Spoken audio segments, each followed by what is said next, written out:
അസ്സലാമു അലൈക്കും വറഹ്മത്തുള്ളാഹ്. പരിശുദ്ധമായ ബറാഅത്ത് ദിവസം നമ്മളിലേക്ക് കടന്നു വന്നിരിക്കുകയാണ്. ഞാനിപ്പോൾ UAE-യിലാണുള്ളത്. UAE-യെ സംബന്ധിച്ചിടത്തോളം ഇന്ന് രാത്രി, അതായത് 2025 ഫെബ്രുവരി മാസം 13-ാം തീയതി വ്യാഴാഴ്ച അസ്തമിച്ച വെള്ളിയാഴ്ച രാത്രിയാണ് 3 യാസീൻ ഓതേണ്ടത്. അതുപോലെ വെള്ളിയാഴ്ചയാണ് നോമ്പ് നോക്കേണ്ടത്. അതുപോലെ നാട്ടില് നാളെ, അതായത് വെള്ളിയാഴ്ച അസ്തമിച്ച ശനിയാഴ്ച രാത്രിയാണ് ഓതേണ്ടത്, ശനിയാഴ്ചയാണ് നോമ്പ് നോക്കേണ്ടത്. അങ്ങനെയാണ് ഈ വർഷത്തെ കണക്ക്. പരിശുദ്ധമായ ബറാഅത്ത് ദിവസത്തിന് ഒരുപാട് പ്രത്യേകതകളുണ്ട്. ആ ബറാഅത്തിന്റെ രാത്രിക്കും പകലിനും ഒക്കെ പ്രത്യേകതകളുണ്ട്. നമുക്കറിയാം, നമ്മുടെ ഉസ്താദുമാര്, നമ്മുടെ ഉപ്പാപ്പമാര് ഒക്കെ നമുക്ക് പഠിപ്പിച്ചു തന്നത് ഒരു മനുഷ്യന്റെ ഒരു വർഷത്തേക്കുള്ള കണക്കെടുപ്പ് നടത്തുന്നത് ഈ ബറാഅത്തിന്റെ ദിവസമാണ് എന്നാണ്. എന്നാൽ ഇതിനെയൊക്കെ തള്ളിപ്പറഞ്ഞുകൊണ്ട്, ഇതിനെയൊക്കെ കളിയാക്കിക്കൊണ്ട് രംഗത്ത് വരുന്ന ചില ആളുകളുണ്ട്. അത് നമ്മൾ ശ്രദ്ധിക്കാനേ പോകരുത്. കാരണം നമ്മൾ എന്ത് നല്ല കാര്യങ്ങൾ ചെയ്യുന്നുണ്ടെങ്കിലും അവിടെ വന്ന് ഫിത്ന ഉണ്ടാക്കുക എന്നുള്ളത് ചില ആളുകളുടെ ഹോബിയാണ്. ഒരു മനുഷ്യന്റെ ഒരു വർഷത്തേക്കുള്ള കണക്കെടുപ്പ് ഈ ദിവസത്തിലാണ് നടത്തുന്നത് എന്ന് പറയുമ്പോൾ ബഹുമാനപ്പെട്ട തഫ്സീറുൽ കബീറിലൊക്കെ വളരെ വിശദമായി പറയുന്നുണ്ട്, ഈ ഒരു ദിവസത്തിലാണ് ഒരു വർഷത്തേക്കുള്ള കണക്കെടുപ്പ് നടത്തുന്നത് എന്ന്. ചില പണ്ഡിതന്മാർ പറയുന്നത് അതായത് ബറാഅത്ത് ദിവസം തുടങ്ങിയിട്ട് ലൈലത്തുൽ ഖദറിന്റെ അന്നേ ദിവസം അവസാനിക്കുന്ന അത്രയും ദിവസം നീണ്ടു നിൽക്കുന്നതാണ് ഒരു മനുഷ്യന്റെ ഒരു വർഷത്തേക്കുള്ള കണക്കെടുപ്പ് എന്നാണ്. അതിൽ വിജയ പരാജയം ഒഴികെ ബാക്കിയുള്ള എല്ലാ കാര്യങ്ങളും, നമ്മുടെ ഭക്ഷണപാനീയങ്ങൾ, അതുപോലെ തന്നെ ആയുസ്, നമ്മുടെ ബാക്കി കാര്യങ്ങൾ, നമ്മുടെ പ്രവർത്തനങ്ങൾ ഒക്കെ ഈ ഒരു ദിവസമാണ് കണക്കാക്കപ്പെടുന്നത് എന്ന് പണ്ഡിതന്മാർ കിതാബുകളിൽ രേഖപ്പെടുത്തിയിട്ടുണ്ട്. അതുപോലെ തന്നെ ലോക പ്രശസ്ത പണ്ഡിതൻ ബഹുമാനപ്പെട്ട ഇമാം ഗസാലി റളിയല്ലാഹു അൻഹുവിന്റെ ഇഹ്യാ ഉലൂമുദ്ദീൻ എന്ന് പറയുന്ന കിതാബിന്റെ ഷറഹില് ഈ 3 യാസീൻ ഓതുന്നതിനെ കുറിച്ച് വളരെ വ്യക്തമായി പറയുന്നുണ്ട്. ആ 3 യാസീനും എന്തിനു വേണ്ടിയാണ് ഓതേണ്ടത് എന്നും പറയുന്നുണ്ട്. ആ 3 യാസീൻ ഓതുന്ന സമയത്ത് തുടർച്ചയായിട്ട് ഓതണം. അതിന്റെ ഇടയിൽ അനാവശ്യ സംസാരങ്ങൾ സംസാരിക്കാൻ പാടില്ല എന്നും പറയുന്നുണ്ട്. ഇത് എല്ലാം തെളിവ് കൊണ്ടാണ് മഹാന്മാര് പറഞ്ഞിട്ടുള്ളത്. ഇനി ഇവിടെ ഫിത്നയാക്കാൻ വരുന്ന ആളുകളെ അവരുടെ ഫിത്നയിൽ പെട്ടിട്ട് നമ്മളും നമ്മുടെ ദുനിയാവും ആഖിറവും നഷ്ടപ്പെടുത്താൻ നിൽക്കരുത്. അപ്പൊ നമുക്ക് വീഡിയോയിലേക്ക് കടക്കാം. ആദ്യമായിട്ട് എനിക്ക് പറയാനുള്ളത്, നമ്മുടെ വീഡിയോയുടെ താഴെ ഒരു ലൈക്കിന്റെ ഒരു ചിഹ്നം ഉണ്ടല്ലോ, എല്ലാവരും ആ ചിഹ്നം ഒന്ന് അമർത്തുക. കാരണം ലൈക്ക് കൂടുന്നതിനനുസരിച്ച് നമ്മുടെ വീഡിയോ യൂട്യൂബ് കൂടുതൽ ആളുകളിലേക്ക് എത്തിക്കുകയും കൂടുതൽ ആളുകൾക്ക് ഈ കാര്യങ്ങളൊക്കെ പഠിക്കാൻ അതൊരു കാരണമാവുകയും ചെയ്യും. അല്ലാഹു തആല തൗഫീഖ് നൽകുമാറാവട്ടെ. ആമീൻ യാ റബ്ബൽ ആലമീൻ. ആദ്യമായിട്ട് പറയാനുള്ളത്, നമുക്കെല്ലാവർക്കും അറിയുന്ന പോലെ നമ്മൾ എല്ലാവരും അനുഷ്ഠിച്ചു വരുന്ന ബറാഅത്ത് രാത്രിയിലെ 3 യാസീനെ കുറിച്ചിട്ടാണ്. അത് എപ്പോഴാണ് ഓതേണ്ടത്? ചില ആളുകൾക്ക് ഇപ്പോഴും സംശയമാണ്. അസ്ർ കഴിഞ്ഞിട്ടാണോ അല്ല മഗ്രിബ് കഴിഞ്ഞിട്ടാണോ എപ്പോഴാണ് ഓതേണ്ടത് എന്ന്. മഗ്രിബ് കഴിഞ്ഞിട്ടാണ് ഏറ്റവും നല്ലത്. അസ്ർ കഴിഞ്ഞിട്ട് ഓതിയാലും തെറ്റില്ല. ഇവിടെ നമ്മൾ മനസ്സിലാക്കേണ്ടത് ഇശാ മഗ്രിബിന്റെ ഇടയിലുള്ള സമയമാണ് ഏറ്റവും നല്ല സമയം. കാരണം ബറാഅത്ത് രാത്രിയിൽ, ബറാഅത്തിന്റെ രാവിൽ ഓതുകയാണ് പ്രത്യേകതയുള്ളത്. എന്നാൽ അസ്ർ കഴിഞ്ഞിട്ട് ഓതിയാലും പരിഗണിക്കപ്പെടും. കാരണം ചില പണ്ഡിതന്മാര് പറഞ്ഞത് ഒരു ദിവസം തുടങ്ങുന്നത് അത് ഉച്ച തിരിഞ്ഞത് മുതൽ തന്നെ അടുത്ത ദിവസം തുടങ്ങുന്നു എന്നുള്ളതാണ്. അതായത് ഉച്ച തിരിഞ്ഞത് മുതൽ തന്നെ, അതായത് അസ്ർ ആയാൽ തന്നെ അടുത്ത ദിവസം ആരംഭിച്ചു എന്നുള്ളതാണ്. ഈ കണക്ക് വെച്ച് നോക്കുമ്പോൾ നമുക്ക് മനസ്സിലാകുന്നത് ഷാബാൻ 14 അന്ന് അസ്ർ ആകലോടുകൂടെ ഷാബാൻ 15 കടന്നു എന്നാണ്.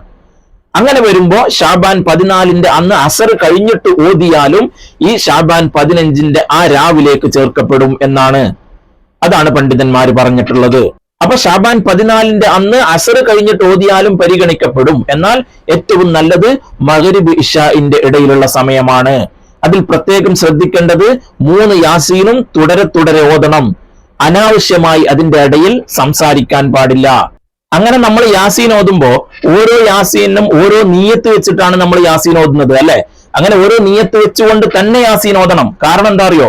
റസൂലുള്ളാഹി സ്വല്ലല്ലാഹു അലൈഹി വസല്ലം തങ്ങൾ പറഞ്ഞത്, നിങ്ങൾ എന്ത് നിയ്യത്ത് വെച്ചിട്ടാണോ യാസീൻ ഓതുന്നത് ആ യാസീൻ ആ നിയ്യത്തിനുള്ളതാണ് എന്നാണ്.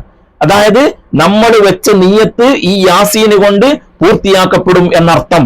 അപ്പോ നമ്മൾ ആദ്യത്തെ യാസീൻ ഓതുമ്പോൾ നമ്മൾ കരുതേണ്ടത് നമ്മുടെ ദീർഘായുസിനും ആരോഗ്യത്തിനും വേണ്ടി ഞാൻ ഈ യാസീൻ ഓതുന്നു എന്നാണ്. അവിടെ നമ്മളെ മാത്രം കരുതിയാൽ പോരാ, നമ്മുടെയും നമ്മുടെ കുടുംബത്തിന്റെയും കരുതണം. നമ്മുടെയും നമ്മുടെ കുടുംബത്തിന്റെയും ദീർഘായുസിനും ആരോഗ്യത്തിനും വേണ്ടി ഞാൻ ഈ യാസീൻ ഓതുന്നു എന്ന് കരുതിയിട്ട് ഒന്നാമത്തെ യാസീൻ ഓതണം. രണ്ടാമത്തെ യാസീൻ ഓതുമ്പോൾ എന്താണ് കരുതേണ്ടത്? ഭക്ഷണപാനീയങ്ങളിൽ ബറക്കത്തോടുകൂടിയുള്ള വിശാലത കിട്ടാൻ വേണ്ടി, ബറക്കത്തോടുകൂടിയുള്ള വിശാലത കിട്ടണം. ഇങ്ങനെയുള്ള വിശാലത കിട്ടിയിട്ട് കാര്യമില്ല. ബറക്കത്തോടു കൂടിയുള്ള വിശാലത എന്ന് പ്രത്യേകം പറയാൻ കാരണം, നമുക്ക് ജോലി ഉണ്ടാവും, നമുക്ക് സമ്പത്ത് ഉണ്ടാവും, ഒക്കെ ഉണ്ടാവും. പക്ഷെ നമ്മുടെ ജീവിതം രണ്ടറ്റം കൂട്ടിമുട്ടുന്നില്ല. എപ്പോ നോക്കുമ്പോഴും പ്രശ്നങ്ങളാണ്, വിഷമങ്ങളാണ്. അങ്ങനെ ഉണ്ടായിട്ട് കാര്യമില്ല. നമുക്ക് കിട്ടുന്നത് കുറവാണെങ്കിലും നമ്മുടെ ജീവിതം സന്തോഷത്തോടു കൂടി കഴിഞ്ഞു പോകണം. അതാണ് ബറക്കത്ത് എന്ന് പറഞ്ഞാൽ. അപ്പോ ഭക്ഷണപാനീയങ്ങളിൽ ബറക്കത്തോടു കൂടിയുള്ള വിശാലത കിട്ടാൻ വേണ്ടിയായിരിക്കണം രണ്ടാമത്തെ യാസീന്. മൂന്നാമത്തെ യാസീന് നമ്മുടെ ആഖിബത്ത് നന്നാവാൻ വേണ്ടി, അതായത് മരിക്കുന്ന സമയത്ത് കാമിലായ ഈമാനോടുകൂടി മരിക്കാൻ വേണ്ടി. അവിടെയും പറയുന്നത് നമ്മുടെ മാത്രം കരുതിയാൽ പോരാ, നമ്മുടെയും നമ്മുടെ കുടുംബത്തിന്റെയും കരുതണം. നമ്മുടെയും നമ്മുടെ കുടുംബത്തിന്റെയും ആഖിബത്ത് നന്നാവാൻ വേണ്ടി, അവസാനം ഈമാനോടുകൂടി മരിക്കാൻ വേണ്ടിയാണ് മൂന്നാമത്തെ യാസീന്. അങ്ങനെയാണ് ഈ 3 യാസീൻ ഓതേണ്ടത്. ആ യാസീന് കഴിഞ്ഞാൽ ഉടനെ ദുഹാൻ സൂറത്തും കൂടെ അതിന്റെ കൂടെ ഓതേണ്ടതുണ്ട്. ഈ ഓതുന്നതിനൊക്കെ ഒരുപാട് പ്രത്യേകതകളുണ്ട്. അതുപോലെ നമ്മൾ നിയ്യത്ത് വെച്ച് ഓതുമ്പോ പരിശുദ്ധമായ ഖുർആൻ നമ്മുടെ നിയ്യത്ത് നമുക്ക് സഫലമാക്കി തരുന്നുണ്ട്. ഇങ്ങനെ ഒരുപാട് പ്രത്യേകതകൾ, ഇനിയും ഒരുപാട് പ്രത്യേകതകൾ പണ്ഡിതന്മാർ കിതാബുകളിൽ എഴുതി വെച്ചിട്ടുണ്ട്. അതൊന്നും പറയാൻ ഞാൻ അർഹനല്ല, ഞാൻ അശക്തനാണ്. എന്നാൽ ആ ബറാഅത്ത് രാത്രിയുടെ ആ ഒരു ബറക്കത്തിന് വേണ്ടി ചുരുക്കം ചില കാര്യങ്ങൾ നിങ്ങളെ ഓർമ്മപ്പെടുത്തി എന്ന് മാത്രം. അല്ലാഹു തആല ഈ പരിശുദ്ധമായ ബറാഅത്ത് രാവിനെ അതിൻ്റെതായ ബഹുമാനത്തിൽ നമുക്ക് സ്വീകരിക്കാനും വേണ്ട രൂപത്തിൽ നമുക്ക് ഉപയോഗപ്പെടുത്താനും അല്ലാഹു തആല തൗഫീക്ക് നൽകുമാറാവട്ടെ. ആമീൻ യാ റബ്ബൽ ആലമീൻ. അങ്ങനെ ഈ 3 യാസീനും ദുഹാൻ സൂറത്തും ഓതിക്കഴിഞ്ഞാൽ വേറെയും പല ദിക്റുകളും ചൊല്ലേണ്ടതുണ്ട്. അതിൽ പ്രധാനപ്പെട്ട 2 ദിക്റുകൾ ഞാനിവിടെ സ്ക്രീനിൽ കാണിക്കുന്നുണ്ട്, നിങ്ങൾ നോക്കി ചെല്ലുക.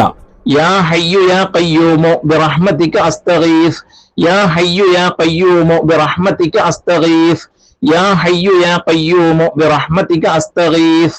اللهم إنك حليم ذو أنات لا طاقة لنا فاعف عنا بحلمك يا الله برحمتك يا أرحم الراحمين. اللهم إنك حليم ذو أنات لا طاقة لنا فاعف عنا بحلمك يا الله برحمتك يا أرحم الراحمين. اللهم إنك حليم ذو أنات لا طاقة لنا فاعف عنا بحلمك يا الله برحمتك يا أرحم الراحمين. ഈ 2 ദിക്റുകളും 100 തവണ ചൊല്ലേണ്ടതുണ്ട്. അത് കഴിഞ്ഞിട്ട് അള്ളാഹുവിനോട് കരഞ്ഞുകൊണ്ട് ദുആ ചെയ്യുക. അള്ളാഹുവിനോട് കരഞ്ഞുകൊണ്ട് ദുആ ചെയ്യുക. അല്ലാഹു തആല ഉത്തരം ചെയ്യും എന്നതിന് യാതൊരു സംശയവുമില്ല. കാരണം അല്ലാഹു തആല പറഞ്ഞത് ഉദ്ഊനി അസ്തജിബ് ലക്കും, നിങ്ങൾ എന്നോട് ചോദിക്ക് ഞാൻ നിങ്ങൾക്ക് തരാന്ന. അത് ഉസ്താദുമാരെ നിങ്ങൾ എന്നോട് ചോദിക്ക്, അല്ലെങ്കിൽ തങ്ങന്മാരെ നിങ്ങൾ എന്നോട് ചോദിക്ക് ഞാൻ നിങ്ങൾക്ക് തരാം എന്നല്ല പറഞ്ഞത്. ആര് ചോദിച്ചാലും അല്ലാഹു തആല തരും. എന്നാൽ ഉസ്താദുമാർക്ക് അവർ പഠിച്ച ഇൽമ് അതിന്റെ ബഹുമാനം കൊണ്ട് ഒരു ശ്രേഷ്ഠത അവർക്കുണ്ട്. കാരണം അൽ ഉലമാഉ വറസത്തുൽ അംബിയാ, ആലിമീങ്ങൾ എന്ന് പറഞ്ഞാൽ അമ്പിയാക്കന്മാരുടെ അനന്തരാവകാശികളാണ്. അതുപോലെ സയ്യിദുമാര്, തങ്ങന്മാര്, അവർക്ക് വലിയ ശ്രേഷ്ഠതയുണ്ട്, അവർക്ക് വലിയ സ്ഥാനമുണ്ട്. അവരുടെ സ്ഥാനത്തേക്ക് ഒരു പണ്ഡിതന്മാരും എത്തുകയില്ല. എത്ര ചെറിയ തങ്ങളാണെങ്കിലും, എത്ര വലിയ തങ്ങളാണെങ്കിലും, എത്ര പാവപ്പെട്ട തങ്ങളാണെങ്കിലും, പണക്കാരായ തങ്ങളാണെങ്കിലും, രാഷ്ട്രീയത്തിലുള്ള തങ്ങളാണെങ്കിലും, സംഘടനയിലുള്ള തങ്ങളാണെങ്കിലും, അത് ഏത് രാഷ്ട്രീയമാവട്ടെ, ഏത് സംഘടനയാവട്ടെ, എങ്ങനെയുള്ള തങ്ങളാണെങ്കിലും, അത് സയ്യിദാണോ തങ്ങളാണോ, അവർക്ക് വലിയ പ്രത്യേകതയുണ്ട്. അല്ലാഹു തആല പരിശുദ്ധ ഖുർആനിലൂടെ തന്നെ പറയുകയാണ്, ബിസ്മില്ലാഹിർ റഹ്മാനിർ റഹീം, ഖുൽ ലാ അസ്അലുക്കും അലൈഹി അജ്റൻ ഇല്ലൽ മവദ്ദത ഫിൽ ഖുർബാ. മുത്തനബി സല്ലല്ലാഹു അലൈഹി വസല്ലം തങ്ങളോട് പറയുകയാണ്, നബിയെ നിങ്ങൾ പറഞ്ഞു കൊടുക്കുക, ലാ അസ്അലുക്കും അലൈഹി അജ്റ, നിങ്ങളിൽ നിന്നും ഞാൻ ഒരു പ്രതിഫലവും വാങ്ങുന്നില്ല, നിങ്ങളോട് ഒരു പ്രതിഫലവും ഒരു കൂലിയും ഞാൻ ചോദിക്കുന്നില്ല. എന്തിനാണ്? ഇസ്ലാം ഇവിടെ പ്രചരിപ്പിച്ചതിന് വേണ്ടി, ഇസ്ലാം ലോകത്ത് പ്രചരിപ്പിച്ചതിന് വേണ്ടി നിങ്ങൾ ഇങ്ങോട്ട് ഒരു പ്രതിഫലവും നൽകണ്ട. ഒരുപാട് ബുദ്ധിമുട്ടുകൾ സഹിച്ചുകൊണ്ട്, ഒരുപാട് യാതനകളും വേദനകളും സഹിച്ചുകൊണ്ട്, പിറന്ന നാട്ടിൽ നിന്നും ആട്ടിയോടിക്കപ്പെട്ടുകൊണ്ട്, തായിഫിൽ നിന്നും കല്ലെറിഞ്ഞോടിച്ചുകൊണ്ട്, ഉഹുദ് യുദ്ധത്തിൽ വെച്ച് ബഹുമാനപ്പെട്ടവരുടെ പല്ല് പൊട്ടിയിട്ട് ചോരയൊലിച്ചപ്പോൾ പോലും അതുപോലെ ഒരുപാട് യാതനകളും വേദനകളും സഹിച്ചുകൊണ്ട് ഈ ഇസ്ലാമിനെ ഇവിടെ പ്രചരിപ്പിച്ചതിന് വേണ്ടി നിങ്ങളോട് ഒരു പ്രതിഫലവും ഞാൻ ചോദിക്കുന്നില്ല. ഇല്ലൽ മവദ്ദത ഫിൽ ഖുർബ, എന്റെ കുടുംബങ്ങളാകുന്ന സയ്യിദുമാരെ തങ്ങന്മാരെ സ്നേഹിക്കണം എന്നല്ലാതെ നിങ്ങളോട് ഒരു പ്രതിഫലവും ഞാൻ ചോദിക്കുന്നില്ല എന്ന് പറയൂ നബിയെ എന്ന് അല്ലാഹു തആല പരിശുദ്ധ ഖുർആനിലൂടെ പറയുകയാണ്. അപ്പൊ നമുക്ക് മനസ്സിലായി തങ്ങന്മാരുടെ ശ്രേഷ്ഠത എത്രയാണെന്ന്. അവിടെ പണക്കാരായ തങ്ങളെന്നോ പാവപ്പെട്ട തങ്ങളെന്നോ രാഷ്ട്രീയത്തിലുള്ള തങ്ങളെന്നോ ഏത് തങ്ങള് എന്നും എടുത്തു പറഞ്ഞിട്ടില്ല. പക്ഷേ തങ്ങന്മാർ വല്ല തെറ്റും ചെയ്യുന്നുണ്ടെങ്കിൽ ആ തെറ്റിനെ നമുക്ക് വിമർശിക്കാം, അല്ലെങ്കിൽ അവർ ചെയ്യുന്ന ആ പ്രവൃത്തി അത് നല്ലതല്ല എങ്കിൽ ആ പ്രവൃത്തിയെ നമുക്ക് പറയാം. പക്ഷേ തങ്ങന്മാരെ പറയാൻ കഴിയില്ല. ഒരാൾക്കും അതിനുള്ള അധികാരമില്ല. ഒരു പണ്ഡിതന്മാരും തങ്ങന്മാരുടെ മേലെയല്ല. അവര് ചെയ്യുന്ന പ്രവൃത്തി തെറ്റാണെങ്കിൽ ആ പ്രവൃത്തിയെ നമുക്ക് പറയാമെന്നല്ലാതെ തങ്ങന്മാരെ പറയാനുള്ള അധികാരമില്ല. അപ്പോ ദുആ ചെയ്യുന്ന വിഷയമാണ് ഞാൻ പറഞ്ഞത്. ദുആ ചെയ്യുമ്പോ ആര് ദുആ ചെയ്താലും അല്ലാഹു തആല സ്വീകരിക്കും, അതിന് യാതൊരു സംശയവുമില്ല. കാരണം അല്ലാഹു തആല പറഞ്ഞാൽ പറഞ്ഞ വാക്ക് പാലിക്കുന്നവനാണ്. അല്ലാഹു ആദിലാണ്, നീതിമാനാണ്. അപ്പൊ ചുരുങ്ങിയത് ഇത്രയെങ്കിലും ആ രാവിൽ ഓതേണ്ടതുണ്ട്. ഇനി അതിന്റെ പകലിൽ നോമ്പ് നോക്കേണ്ടതുണ്ട്. അതിന് എങ്ങനെയാണ് നിയ്യത്ത് വെക്കേണ്ടത്? ഇവിടെ 2 സുന്നത്തുകൾ കിട്ടുന്നുണ്ട്. അതായത് എല്ലാ മാസവും അറബി മാസപ്രകാരം 13, 14, 15 ഈ 3 ദിവസം നോമ്പ് നോക്കൽ സുന്നത്താണ്. അപ്പോ ഇത് ഷഅബാൻ 15ന്റെ അന്നാണ്. അപ്പൊ ഈ 15ന്റെ അന്ന് അയ്യാമുൽ ബീള് എന്നാണ് ആ ദിവസങ്ങളെ പറയുന്നത്.